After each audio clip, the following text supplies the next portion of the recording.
함께 기도하며 예배 자리로 나아가겠습니다.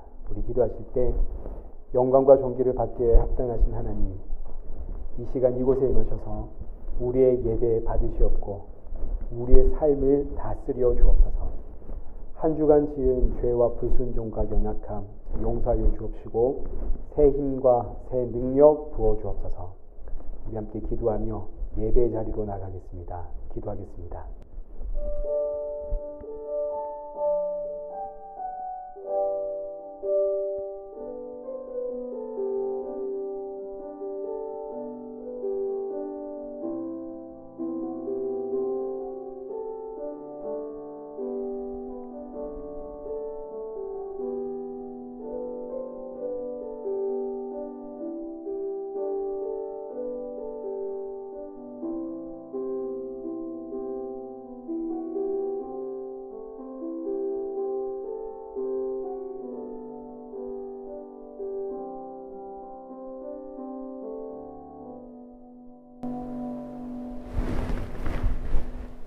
태초에 말씀이 계시니라. 이 말씀이 하나님과 함께 계셨으니 이 말씀은 곧 하나님이시니라. 거룩하신 하나님 아버지, 오늘도 우리가 모이게 된 것은 태초로부터 계신 그 말씀이 우리를 이끌어 주심임을 믿습니다. 오늘도 이 예배를 통하여 그 말씀이신 예수, 우리의 생명임을 알고 믿을 수 있는 복된 은혜 허락하여 주옵소서. 한 주간 동안 짊어진 죄와 삶의 무게 주님 앞에 내려놓습니다.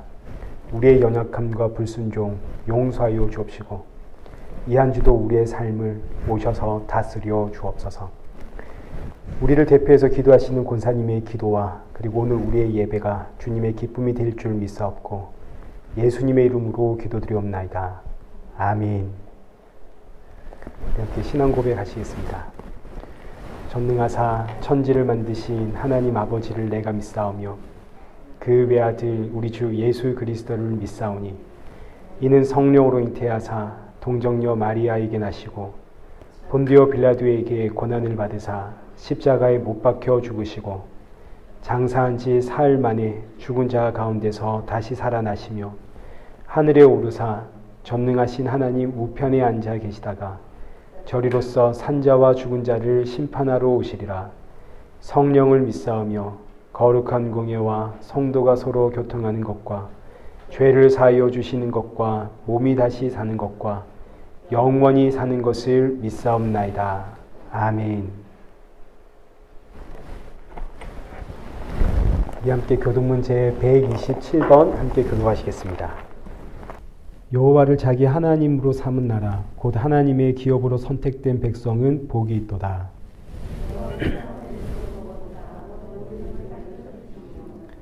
곧 그가 거하시는 곳에서 세상의 모든 거민들을 굽어 살피시는도다.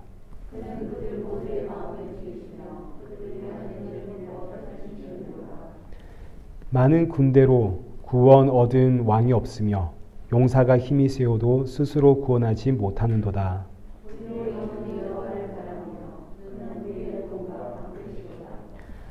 우리 마음이 그를 즐거워하며 우리가 그의 성호를 의지하였기 때문이로다.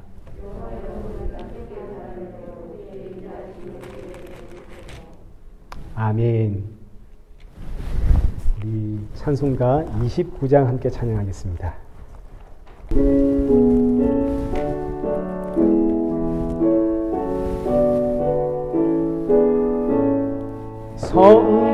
성도여 다 함께 할렐루야 아멘. 주 찬양하여라 할렐루야 아멘. 주 보좌 앞에서 택하신 은혜를 다 찬송하여라 할렐루야 아멘. 만문이 열어라 할렐루야 아멘. 온 하늘 울려라 할렐루야 아멘. 인도자 되시며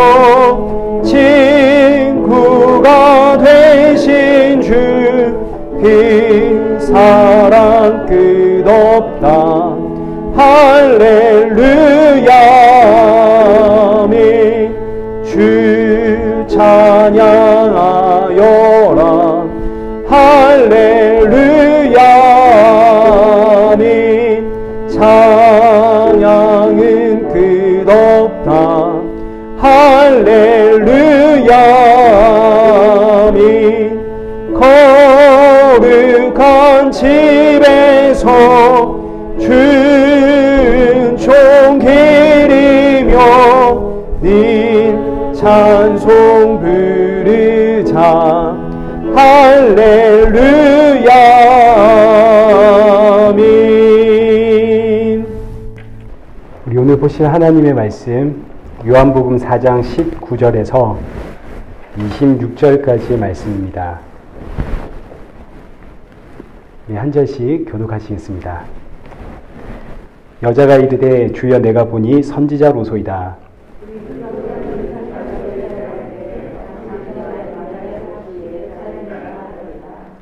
예수께서 이르시되 여자여 내 말을 믿으라.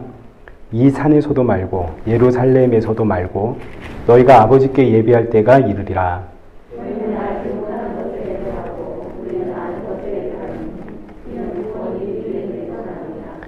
아버지께 참되게 예배하는 자들은 영과 진리로 예배할 때가 오나니 곧 이때라.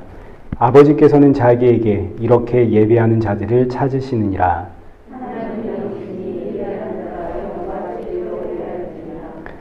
여자가 이르되 메시아 곧 그리스도라 하는 이가 오실 줄을 내가 아노니 그가 오시면 모든 것을 우리에게 알려주시리다. 예수께서 이르시되 내게 말하는 내가 그라 하시니라. 아멘. 교회 소식 알려드리겠습니다. 우리 계속해서 사순절 기간입니다. 예수님의 고난과 죽음과 부활의 의미를 더 많이 묵상하는 그런 시간 되기를 바랍니다. 매주 화요일과 목요일에는 하이델베르그 교리문답, 그리고 수요일에는 수요 예배가 유튜브에 영상으로 올라가는 거 여러분 확인하시면 되겠습니다.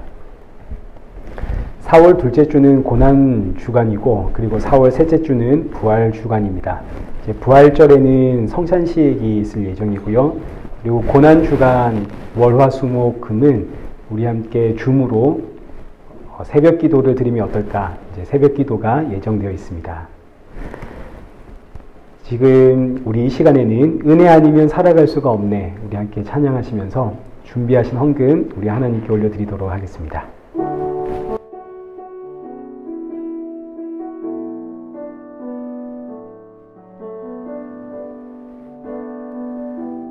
우리 헌금 봉헌은 한혜주 권사님 부탁드리겠습니다. 은혜 아니면 살아갈 수가 없네.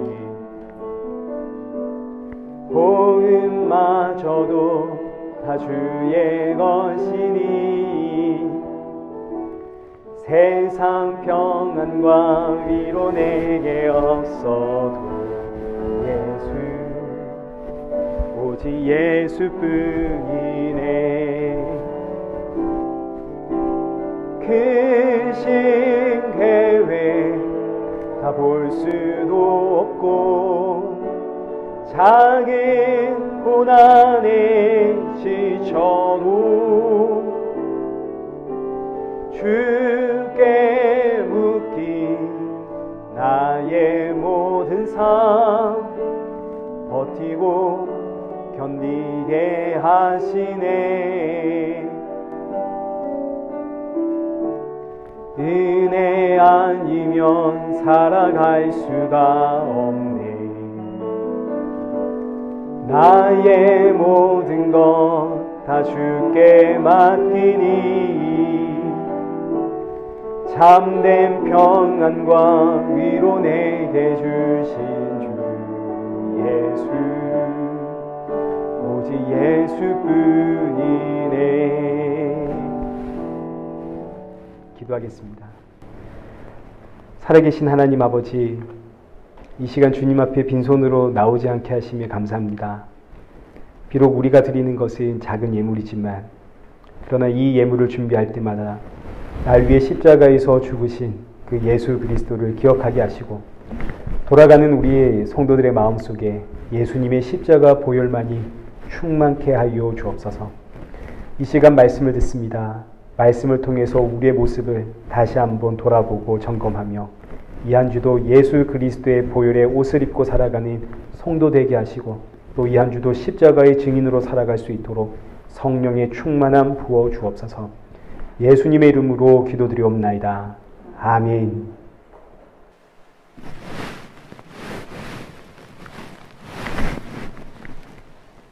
오늘 보실 말씀은 요한복음 4장 19절에서 26절까지 여자여 내 말을 믿으라 라는 제목입니다. 부제는 영과 진리로 예배할지니라. 오늘 본문은 영과 진리로 예배 드리는 게 뭔가 이제 예수님께서 이 여인에게 가르치는 이야기입니다. 여자여 내 말을 믿어라. 예배는 영과 진리로 드리는 것이다. 먼저 지난주에는 예수님께서 사마리아 여인과의 이 대화를 통해서 땅에만 집중하고 있던 여인의 그 눈을 하늘을 바라볼 수 있도록 옮겨두었습니다. 사실 땅에서 태어난 우리는 땅의 것이 전부인 줄 알고 살아가게 됩니다. 하늘의 것은 우리가 상상할 수가 없죠. 물, 생수라고 하는 똑같은 단어를 써서 이야기를 하지만 예수님이 말씀하시는 생수와 그리고 이 여인이 받아들이는 생수가 완전히 다른 겁니다. 예수님이 말씀하시는 생수는 영원히 솟아나는 생명수, 참 생명을 이야기하는데 이 여인은 땅에서 솟아나는 물로 받아들여 금을 나에게 주십시오. 이렇게 이야기를 하는 거죠. 그러나 그럼에도 불구하고 이때 중요한 것은 이 여인의 구원은 이미 시작되었다. 이게 굉장히 중요한 사실입니다. 특별한 경우를 제외하고 우리는 모두 다 신앙생활을 이렇게 시작을 하게 됩니다. 처음부터 예수님을 알고 믿고 신앙생활을 하는 경우는 드뭅니다. 우리가 처음 교회를 어떻게 찾게 되었는가를 한번 생각해 보시면 됩니다. 교회에 가면 복 준다고 하니까 우리는 그렇게 신앙생활을 시작하게 됩니다. 가서 기도받으면 문제가 해결된다 그러니까. 그래서 신앙생활을 시작하게 되는 거죠. 믿음 생활을 이렇게 했더니 세상에 이런 복을 받았다더라. 어디 가서 기도를 했더니 응답을 받았다더라. 병이 고침을 받았다더라. 그래서 오늘 본문에 나오는 이 사마리아 여인처럼 여기 14절 말씀 한번 보십시오. 예수님께서 내가 너에게 영원히 목마르지 않는 영생하도록 솟아나는 샘물 주겠다. 그러니까 이 여인이 예, 금을 저에게 주십시오. 그래서 다시는 여기에 물들어 나오지 않도록 해 주십시오. 이 여인의 외침처럼 우리도 하나님 저도 병 고쳐 주십시오. 하나님 저도 이 문제 해결해 주십시오. 하나님 저도 복 주십시오. 처음 신앙생활 할 때 우리의 가치는 언제나 이 땅입니다. 땅의 것이 전부인 줄 알고 살아왔기 때문에 이 땅의 가치에서 떠나지를 못합니다. 그 어떤 말씀을 들어도 전부 땅의 것과 결부시켜서 생각을 하고 받아들이게 되는 거죠. 그렇다고 해서 하나님의 자녀가 아닌 것인가? 그렇지 않습니다. 하나님의 자녀입니다. 단지 한평생을 땅에 사로잡혀 살았기 때문에 이 사고가, 이 생각이 쉽게 바뀌지를 않는 겁니다. 그럼 언제 이 사고가 바뀌게 되는가? 내가 얼마나 죄인인가를 지적당할 때, 그때 우리의 사고가 바뀌는 거죠. 예수님이 나를 찾아오기 전에는 내가 죄인인 줄을 모릅니다. 그냥 꽤 괜찮은 사람인 줄 압니다. 나 어디 가서 큰 잘못 안 하고 살거든요. 남들에게 피해 안 주고 삽니다. 그런데 예수님 찾아오셔서 죄를 지적하니까 세상에 나 같은 죄인이 없더라. 그래서 성도는 하늘을 바라보게 되는 겁니다.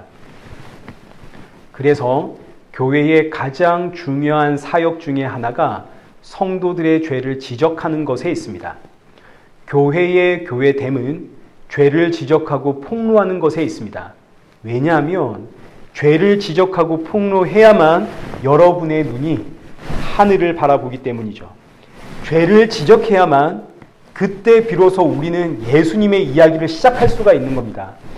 땅만 바라보는 인생을 하늘을 바라보는 인생, 예수 그리스도를 바라보는 인생으로 만들기 위해선 반드시 죄의 이야기를 해야 되는데 그 이유는 죄를 이야기하지 않고서는 예수님을 설명할 수가 없기 때문이죠. 여러분, 죄 이야기하지 않고 예수님 이야기할 수 있나요? 이게 불가능한 이야기입니다. 예수 그리스도가 이 땅에 오신 목적 자체가 죄사함에 있기 때문에 죄의 이야기를 하지 않고는, 죄가 지적당하지 않고는 예수님 이야기를 시작할 수가 없습니다. 그래서 만약에 오늘날 교회가 죄의 이야기를 하지 않는다면 그 교회는 예수님을 주인으로 삼고 있지 않기 때문입니다. 아무리 교회가 선교하고 전도하고 봉사하고 이웃사랑을 실천하고 이 하나님의 이름으로 아름다운 사역을 했다 하더라도 그 교회는 정말 사랑도 있고 용서도 있고 자비도 있고 긍휼도 있고 또 성도들이 너무 윤리 도덕적이고 그렇다 하더라도 죄가 지적되지 않는 교회는 예수님이 없는 교회입니다. 예수님이 없는 교회가 이단이고 사이비가 되는 거죠. 죄를 이야기하지 않고는 절대로 하늘의 가치인 예수님 이야기를 할 수가 없습니다. 그래서 예수님 이 여인에게 가서 네 남편을 불러와라. 여기 16절. 가서 네 남편 불러와라. 죄를 지적하시는 겁니다. 이 여인이 대답하기에 17절. 난 남편이 없습니다. 이 여인은 남편 이야기가 하고 싶지 않은 겁니다. 숨기고 싶은 이야기죠. 그런데 예수님은 이미 다 아십니다. 너에게 남편이 없다 하는 그 말이 옳다. 너에게 남편 5이 있었고 지금 있는 자는 남편이 아니니 네 말이 참되다. 이 여인이 깜짝 놀랄 말이죠. 숨기고 싶은 비밀인데 예수님이 이미 다 알고 있었습니다. 이 당시에 남편이 5이나 있었다는 것은 사실 말이 안 되는 이야기입니다. 지난주에도 말씀을 드렸지만 이 당시 가장 큰 이혼 사유는 여인의 간음입니다. 남편이 5이나 있었다면 이혼도 5번이고 이혼 사유도 5개인데 그 중에 하나는 이 여인의 간음이라고 얼마든지 생각해 볼 수 있겠죠. 그리고 이 당시 간음은 율법에 의하면 돌에 맞아 죽어야 하는 죄입니다. 그러니 이혼당한 여인은 마을 안에서는 도무지 살 수가 없는 거죠. 마을 안, 이 동네 안에서 산다면 이혼이라는 것은 필사적으로 숨겨야 하는 이야기입니다. 근데 숨길 수가 없죠. 심지어 5번이나 이혼을 했습니다. 그러니 마을 안에서는 못 삽니다. 그래서 이 여인을 마을 밖에서 사는 여인이다 라고 하는 겁니다. 심지어 지금 이 시간대가 6시 아닙니까? 유대인들에게 6시는 하루 일과가 끝나는 시간입니다. 하루 일과가 끝났는데 누가 우물에 물길로 오겠습니까? 그래서 이 여인은 사람의 눈을 피해서 하루 일과가 모두 끝난 그 시간, 모두가 집으로 돌아간 그 시간에 물 기르러 마을 이 우물가로 나온 여인입니다. 이 시대에는 마을 밖에서 사는 사람들이 있었습니다. 마을 안과 마을 밖. 마을 밖에는 어떤 사람들이 사냐면 첫째는 거지들이 살고 둘째는 미친 사람, 광인, 귀신 들린 사람들이 이제 마을 밖에서 살고 그리고 셋째는 이 여인처럼 사람의 눈을 피해야 하는 사람들이 마을 밖에서 살았고 그리고 마지막은 나병 환자들이 마을 밖에서 살았습니다. 이들에게는 전부 공통점이 있죠. 어떤 공통점이냐면 거지는 자기가 더러운 줄을 모릅니다. 안 씻어도 문제가 없으니까 안 씻고 다닙니다. 마찬가지 미친 사람은 자신이 미친 줄을 모릅니다. 자, 그리고 이 여인처럼 사람을 피해야 하는 사람들은 자신이 죄인이라는 사실을 모릅니다. 그저 나는 억울하다, 나는 희생양이다 라고 생각을 하게 되죠. 그리고 이런 모든 사람들을 몽땅 그려 표현하는 것이 나병 환자입니다. 나병 환자는 아픈 줄을 모릅니다. 몸이 썩어 문드러져 죽게 되어도 아프지가 않습니다. 예수님이 나를 찾아오기 전 저와 여러분, 우리는 모두 다 나병 환자였죠. 죄를 지어도 아프지가 않습니다. 심지어 죄가 뭔지도 모릅니다. 그래서 죄와 사망 가운데 살면서도 오히려 좋아합니다. 요한복음 3장 19절 말씀 보시죠. 그 정죄는 이것이니 곧 빛이 세상에 왔을 때 사람들이 자기 행위가 악함으로 빛보다 어둠을 더 사랑한 것이니라. 이게 나병 환자의 모습입니다. 어둠 가운데 살면서 어두운 줄을 모르더라. 죄와 사망 가운데 살면서 참 생명, 구원이 왔음에도 불구하고 죄와 사망을 더 사랑하더라. 영적인 나병 환자, 아픔을 느끼지를 못합니다. 문제를 인식하지를 못합니다. 그런데 예수님을 만난 나병 환자는 예수님께서 죄를 지적하는 그 즉시 나병이 낫습니다. 그래서 터지는 고백이 나는 죄인이로소이다. 예수님께서 이 여인의 죄를 지적을 했습니다. 그 순간 이 여인의 고백이 19절인 겁니다. 오늘 본문의 이야기. 내가 보니 당신은 선지자로소이다. 지난주에 말씀드렸듯이 선지자의 역할은 죄를 지적하여 그 사람을 예배의 자리, 회개의 자리로 인도하는 것이 선지자의 역할입니다. 숨기고 싶은, 아무도 모르는, 들켜서는 안 되는 그런 내 죄를 알고 지적하는 것을 보니까 당신은 선지자군요. 그래서 이어지는 말씀이, 그럼 나는 이제 대체 어디 가서 예배를 드려야 됩니까? 어떻게 예배 드려야 됩니까? 당신의 말씀처럼 저는 죄인입니다. 저를 예배의 자리로 인도해 주십시오. 나 같은 죄인은 어디 가서 예배를 드려야 되나요? 20절이 바로 그 이야기입니다. 그래서 나오는 이야기입니다. 우리 조상들은 이 산에서 예배하였는데, 그러니까 문맥적으로 보면 너무 뜬금없는 이야기가 이런 배경 속에서 나오는 거죠. 우리 조상들은 이 산에서 예배하였는데 당신들의 말은, 유대인들의 말은 예배할 곳이 예루살렘에 있다 하더이다. 우리 조상들은 이 산에서 예배를 했습니다. 이 산이란 그리심산을 뜻합니다. 그리심산은 과거 모세가 가나안을 앞두고 유언을 했던 산입니다. 그리심산에 올라가서는 축복을 선포했고 에발산에 올라가서는 저주를 선포했습니다. 그래서 그리심산은 별명이 축복의 산입니다. 복을 주는 산. 여기서 예배하면 복을 받는다. 그런데 이제 이 산이 예루살렘과 비교되는 이유는 솔로몬 왕이 예루살렘에다가 성전을 지었습니다.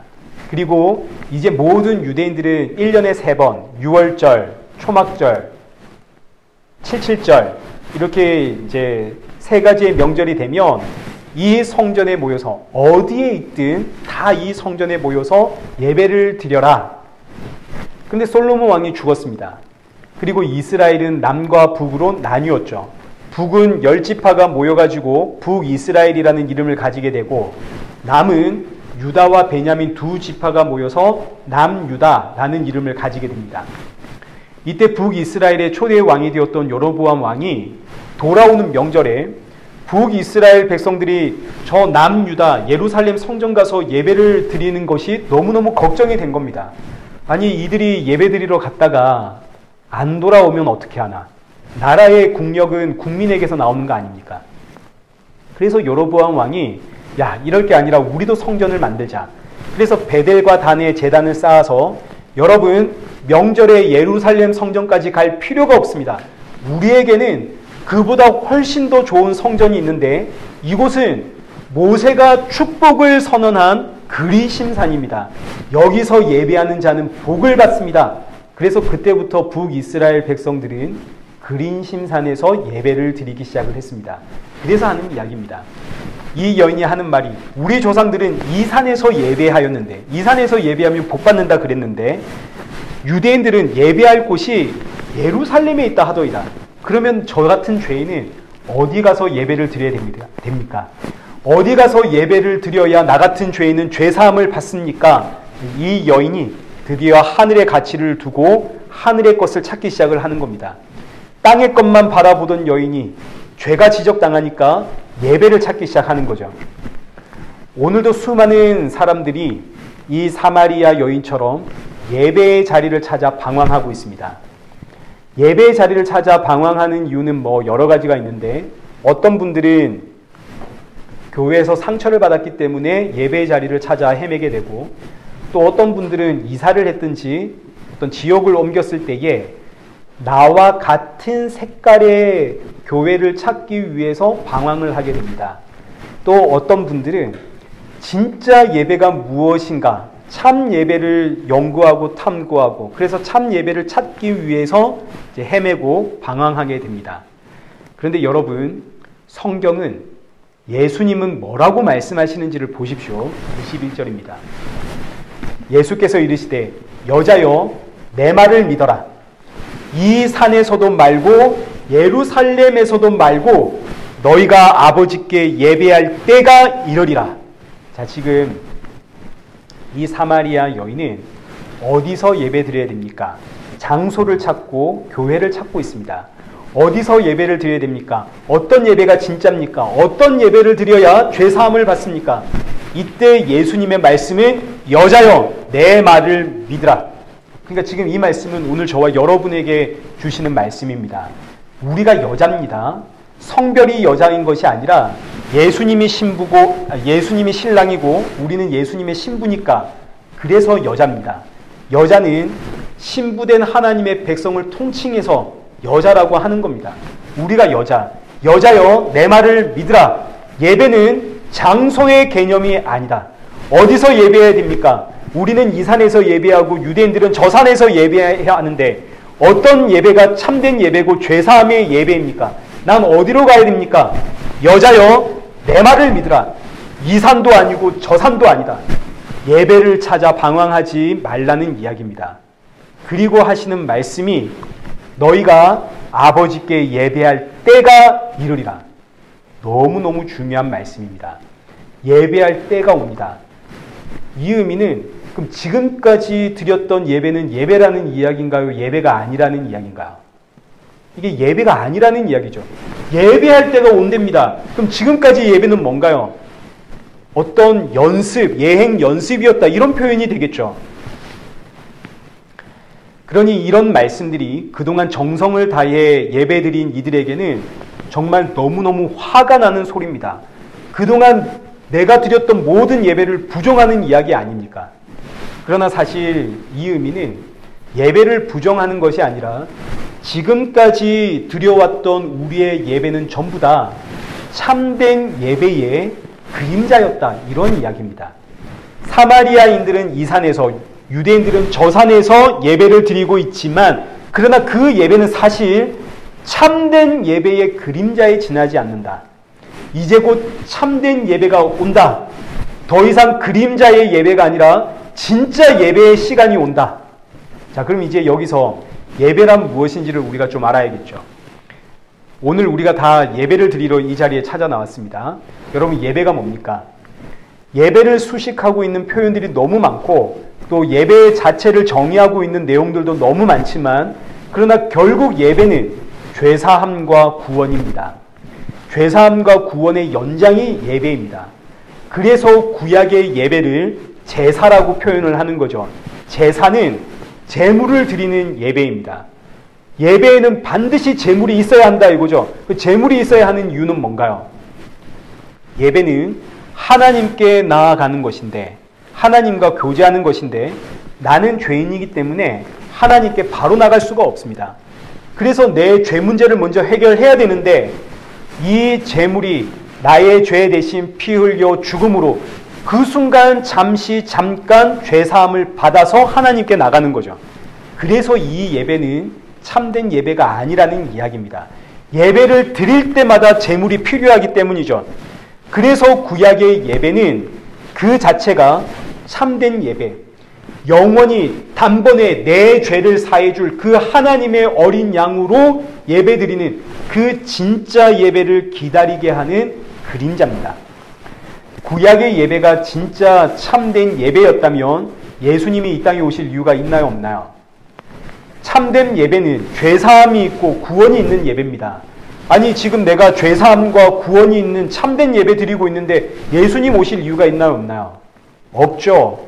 예수님이 이 땅에 오셨다는 이야기는 구약의 예배는 참된 예배의 그림자, 정말 죄사함과 구원이 있는 그 예배의 그림자라는 이야기입니다. 그러니 전통을 따라서 말씀을 따라 우리는 이 산에서 예배를 드린다. 유대인들은 저 산에서 예배를 드린다. 우리는 정성을 다해 생명을 다해 뜻을 다해 예배 드린다. 그 예배를 붙잡는 게 아무 의미가 없다는 이야기입니다. 그래서 예수님 지금 이 여인에게 하시는 말씀이 여자여 내 말을 믿어라. 이 산도 아니고 저 산도 아니다. 이제 아버지께 참되게 예배할 때가 온다. 22절입니다. 너희는 알지 못하는 것을 예배하고 우리는 아는 것을 예배하노니 이는 구원이 유대인에게서 남이라. 너희는 알지 못하는 것을 예배한다라고 할 때 여기서 너희는 사마리아와 예루살렘, 유대인들을 이야기하는 겁니다. 사마리아인들은 이 산에서 예배하고 유대인들은 저 예루살렘에서 예배하고, 그러나 그 예배는 전부 다 그림자입니다. 그런데 이 예배가 그림자라는 사실을 알지 못하고 사마리아인들은 이 산에서의 예배를 붙잡고 있고 유대인들은 예루살렘 성전의 예배를 붙잡고 있고, 이러고 있으면 이것이 바로 아무것도 모르는 예배자다, 이런 이야기가 되는 겁니다. 아무 생각 없이 그저 주일이 돼서 교회만 찾아오는, 이게 아무것도 모르는 예배자가 되는 거죠. 그래서 예수님, 아무것도 모르는 저들을 볼 때 너무 속이 터져서 예루살렘 성전을 뒤집어 엎으시고 이 성전 헐어라, 이거 무너뜨려라. 왜요? 이 성전 예배는 그림자에 지나지 않기 때문입니다. 지금 참된 예배가 이곳에 왔는데 근데 여전히 참된 예배는 보지 않고 그림자 붙잡고 있으면 그럼 안 되는 거 아닙니까? 그래서 예수님 성전을 뒤집어 엎으시고 이 성전은 더 이상 존재할 이유가 없다. 내가 진짜 성전이다. 내가 진짜 예배다. 말씀을 하시는 거죠. 참 성전이신 예수님 오셨기 때문에 이제는 성전에서의 예배가 아니라 참 성전이신 예수님 안에서의 예배가 드려져야 되는 겁니다. 히브리서 9장 6절 이하의 말씀을 한번 보십시오. 6절과 7절.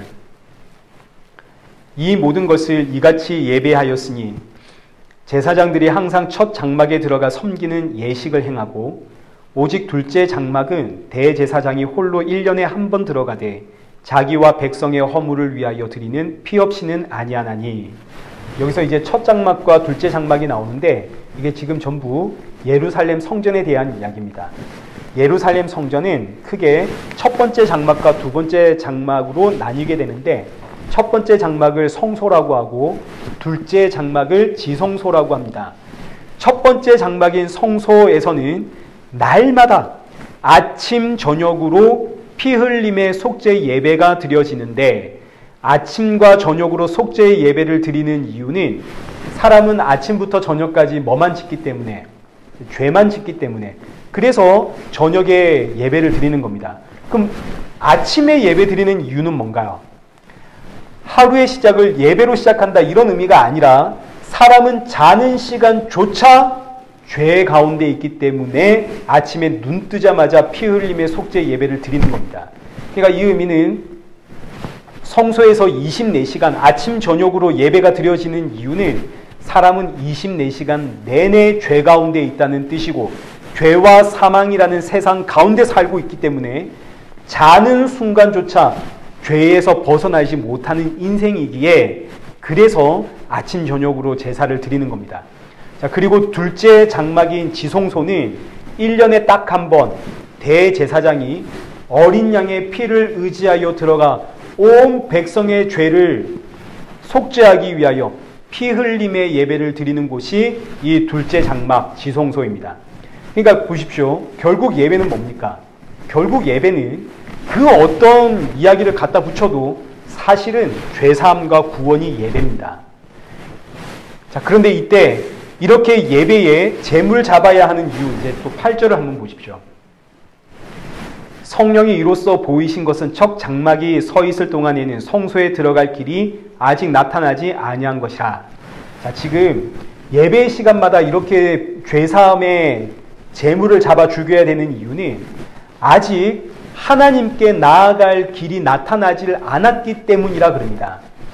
하나님께 나아갈 길이 열리지 않았기 때문에 제물을 잡아 죽이는 겁니다. 이건 임시 방편입니다.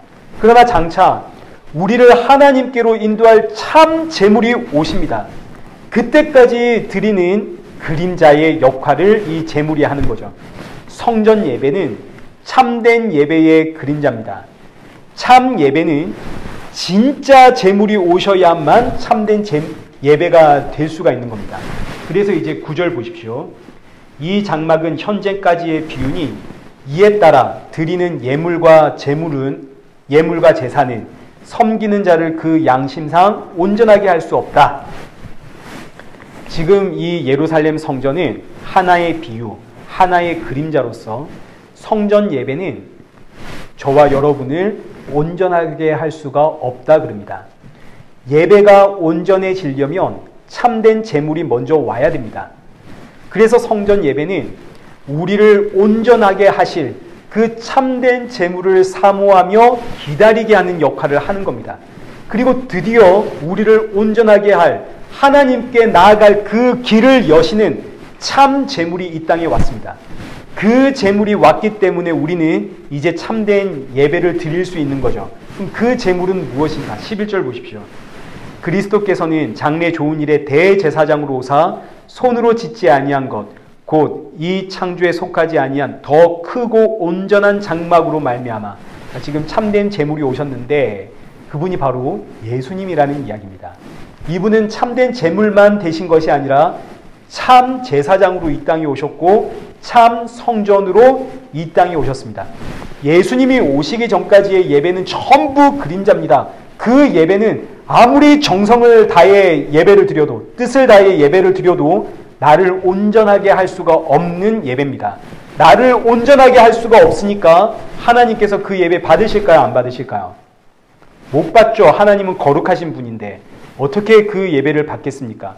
그래서 이스라엘의 역사를 보십시오.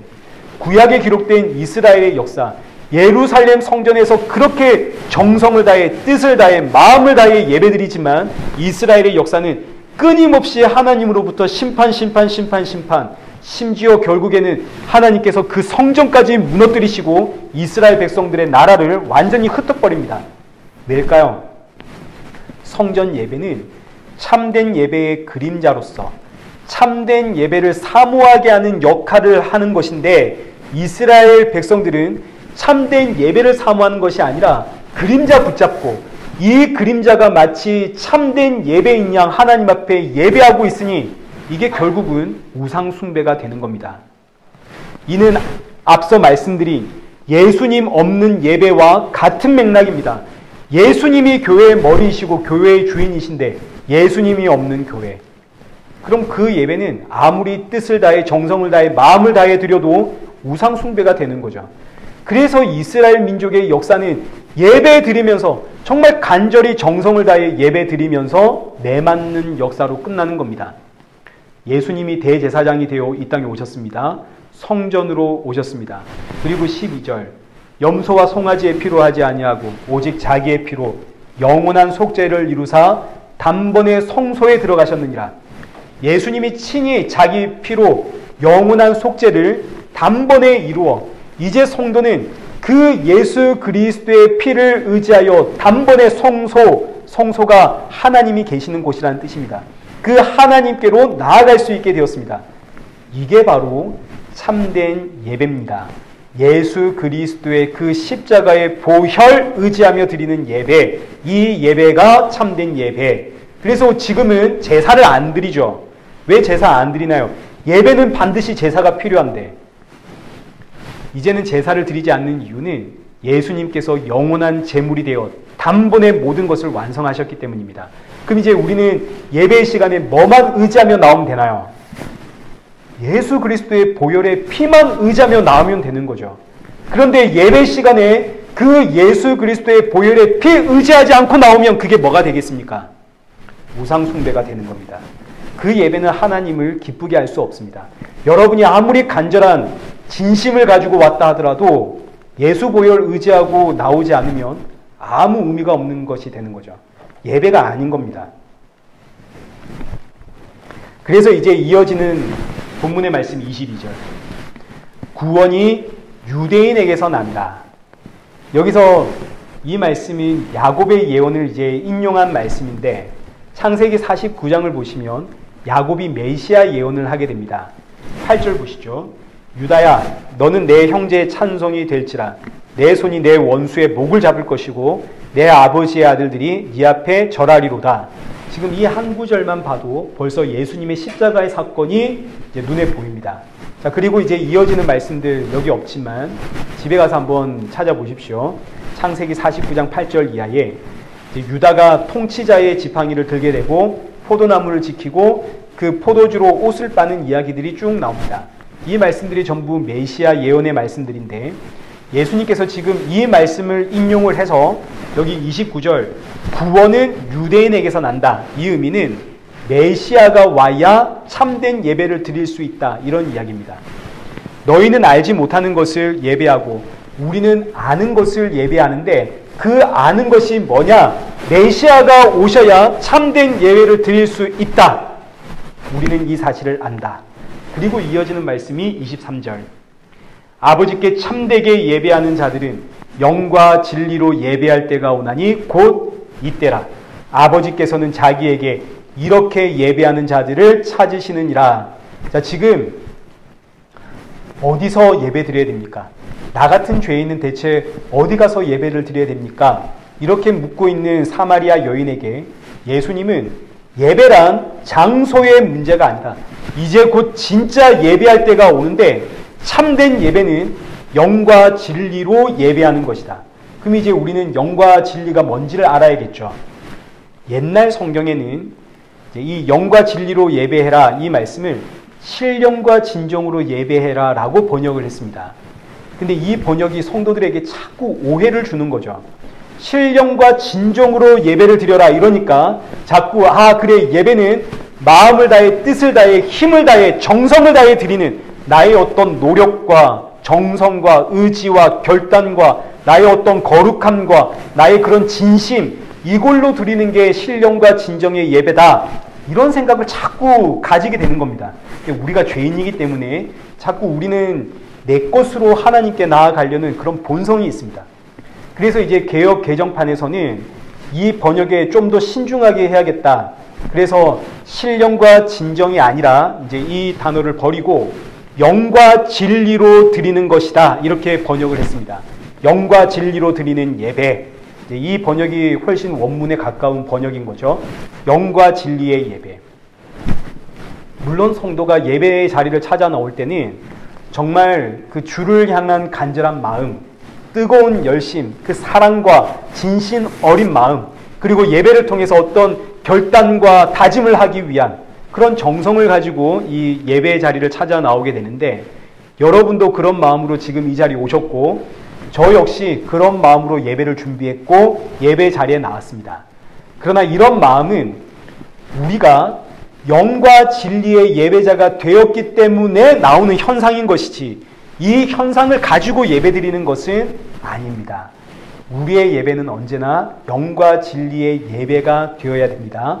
그럼 이제 영은 무엇이고 진리는 무엇인가?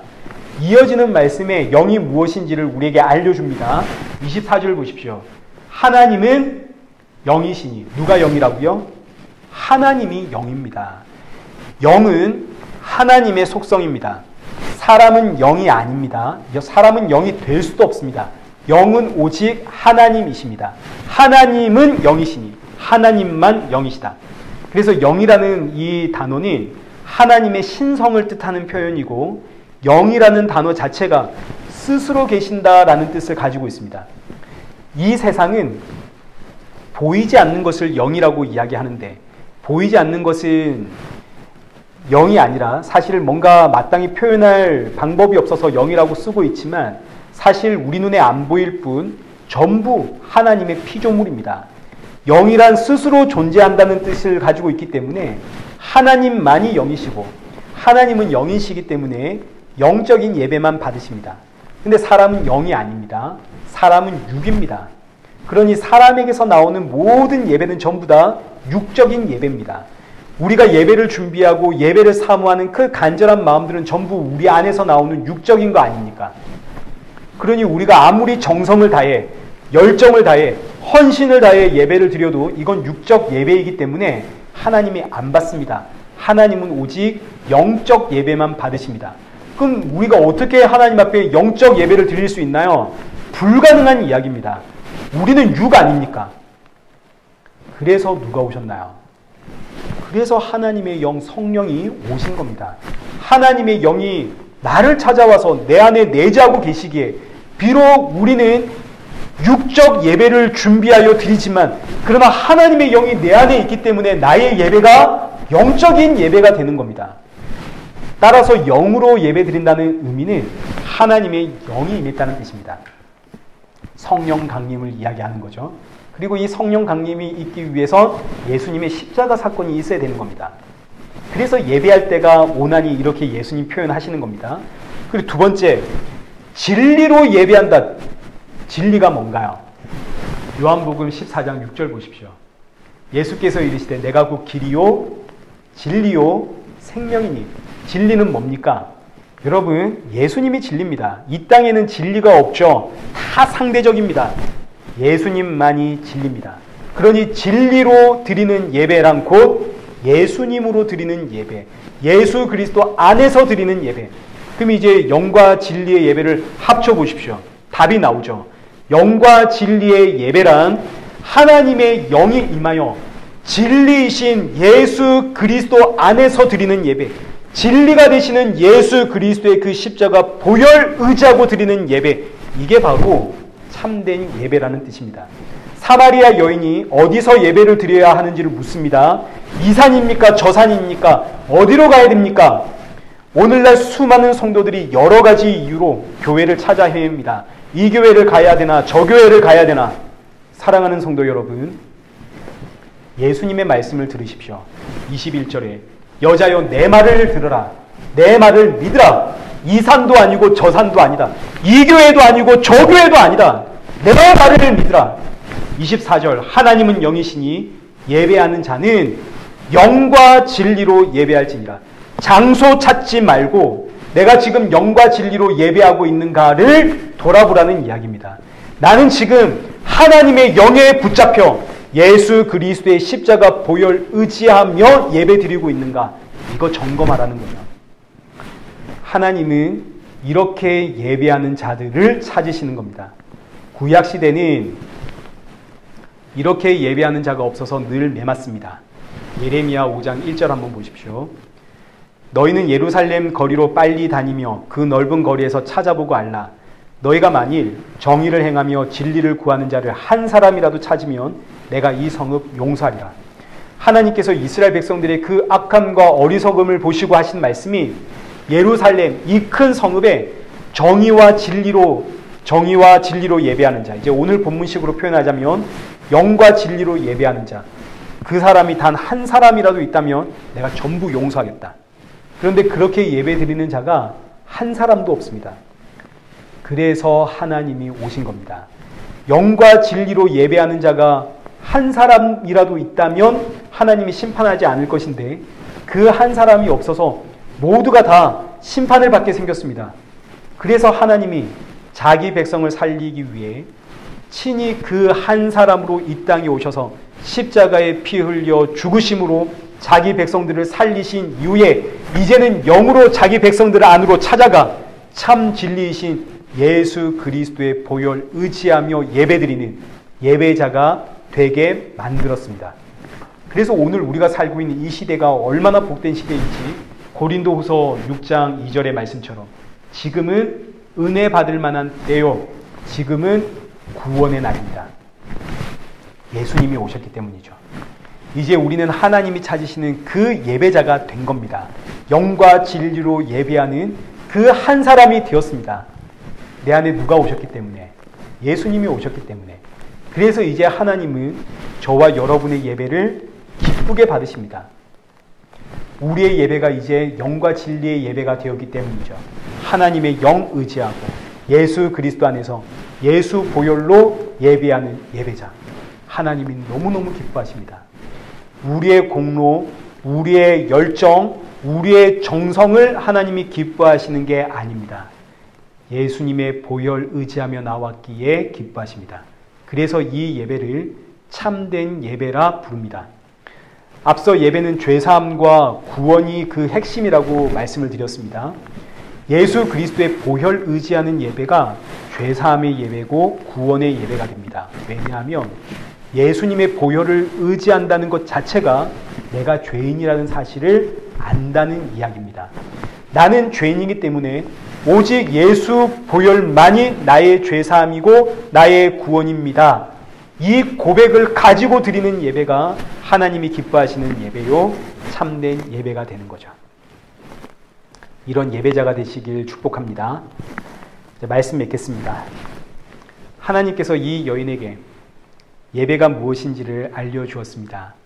그러자 이 여인이 여기 25절 여자가 이르되 메시아 곧 그리스도라 하는 이가 오실 줄을 내가 아노니 그가 오시면 모든 것을 우리에게 알려주시리라. 예수님께서 참 예배가 무엇인지를 이 여인에게 가르쳐 주니까 이 여인이 대번에 이거 메시아 이야기인데 하고 알아들었다는 이야기입니다.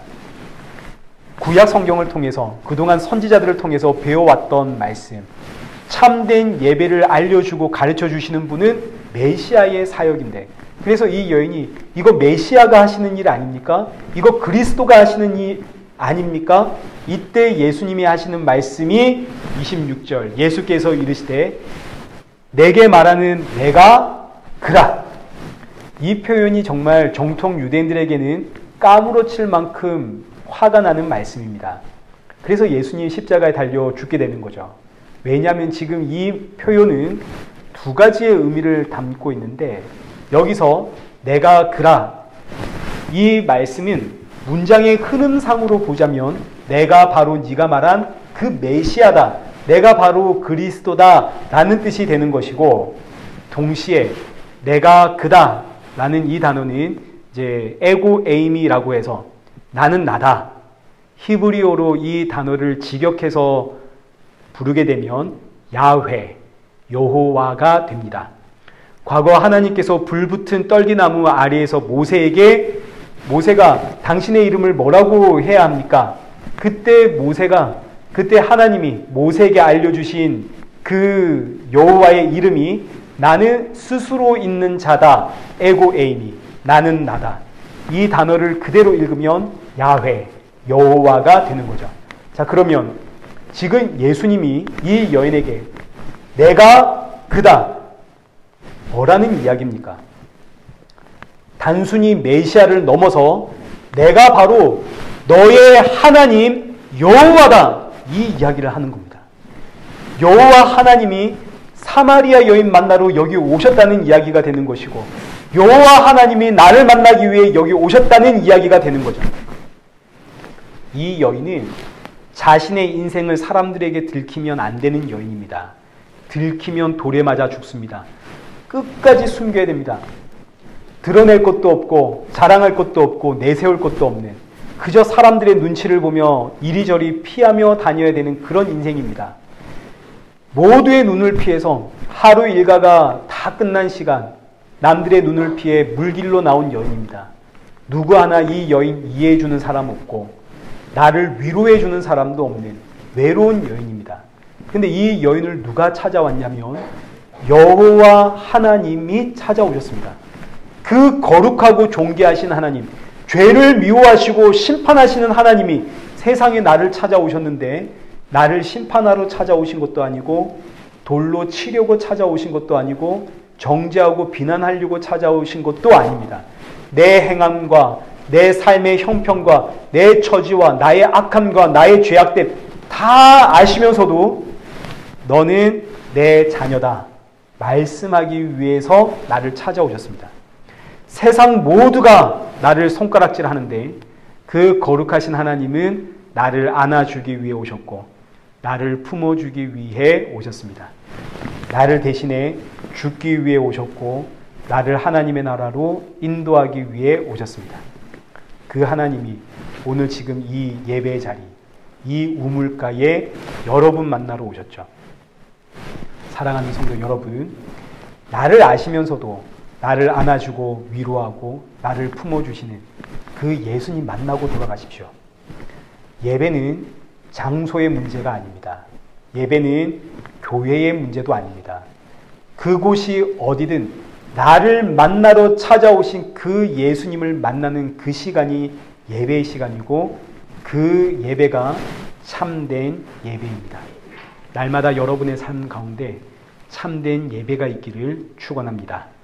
우리 함께 찬양하겠습니다. 모든 상황 속에서 함께 찬양하겠습니다.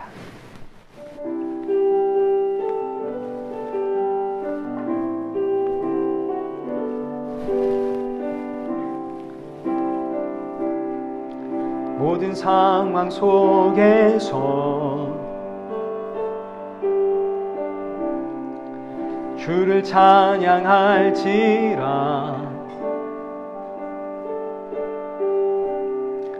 주는 너의 큰 상급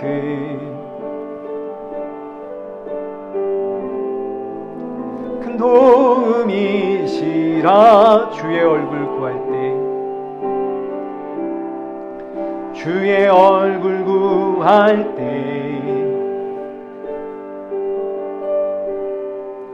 주의 영을 부으사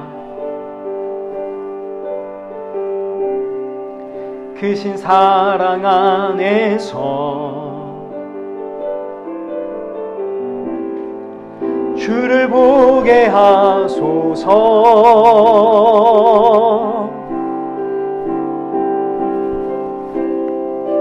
내 영혼이 확정되어 사오니 믿음에 눈들어 바라봅니다. 내 영혼이 확정되어 사오니 믿음에 눈들어 주를 바라봅니. 내 영혼이 확정되고 내 영혼이 확정되어 사오니 믿음에 눈들어 바라봅니다. 내 영혼이 확정되어 사오니 믿음에 눈들어 바라봅니다. 우리 시간 함께 기도하겠습니다.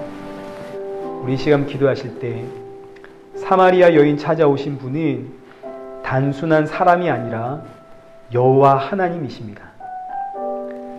그 구약의 유대인들의 그 신앙의 대상이셨던 여호와 하나님, 그 여호와 하나님이 사마리아 여인을 찾아오셨고, 그리고 그 하나님이 오늘 저와 여러분 찾아오셨습니다.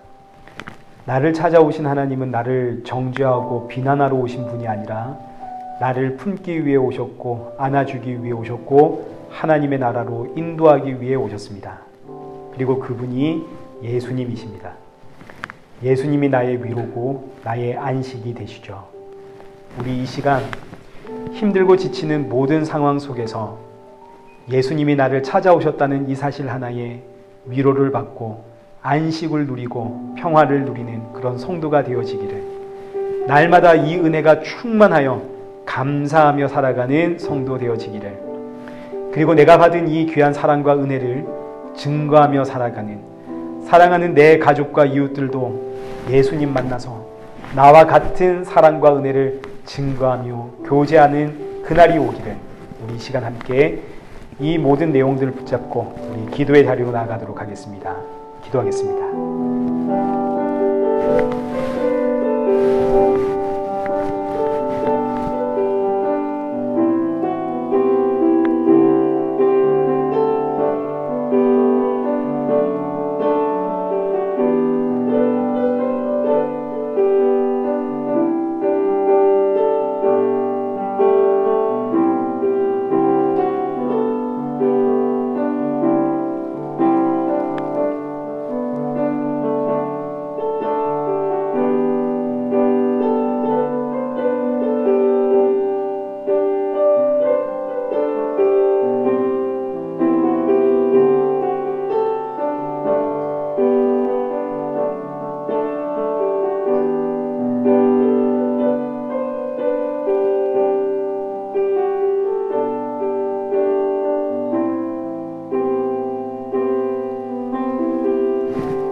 살아계신 하나님 아버지, 이 땅이 전부인 줄 알고 살아가던 우리의 인생에 찾아오셔서 정죄와 심판이 아니라 구원과 영생을 주시고, 나의 죄됨을 알지만 그럼에도 주의 팔로 안아주시고 위로하시니 감사합니다. 우리는 워낙에 연약하여 돌아서면 다시 분이 나고 성이 나고 화를 내고 소리치고 자그마한 손해도 보기 싫고 때로는 독소를, 또 때로는 비난을, 당을 짓고 수군수군이 나오는 우린 그런 인생이지만 주님은 이런 나를 그럼에도 품으시고 안으시고 내 자녀다 하시니 감사합니다. 새롭게 시작하는 이 한 주, 그렇기에 돌아서면 감사요, 돌아서면 은혜요, 또 돌아서면 십자가 앞이라는 이 사실 앞에 안식과 평안과 찬양을 올리는 성도 되게 하시고, 수많은 세상의 유혹과 그리고 세상 이 앞에서 나는 이미 승리한 성도라는 사실 잊지 않게 하시고, 이 승리를 증거하며 살아가는 성도 되어지도록 성령의 충만함 부어 주옵소서. 예수님의 이름으로 기도드리옵나이다. 아멘. 이제는 우리 주 예수 그리스도의 은혜와 성부 하나님의 크신 사랑과 성령 하나님의 위로교통 충만하심이 이 한 주도 감사와 찬양을 드리며 십자가의 증인으로 살아가는 우리 일회교회와 성도들과 온 세계 교회 머리머리 위에 이제로부터 영원토록 함께 있을지어다. 아멘.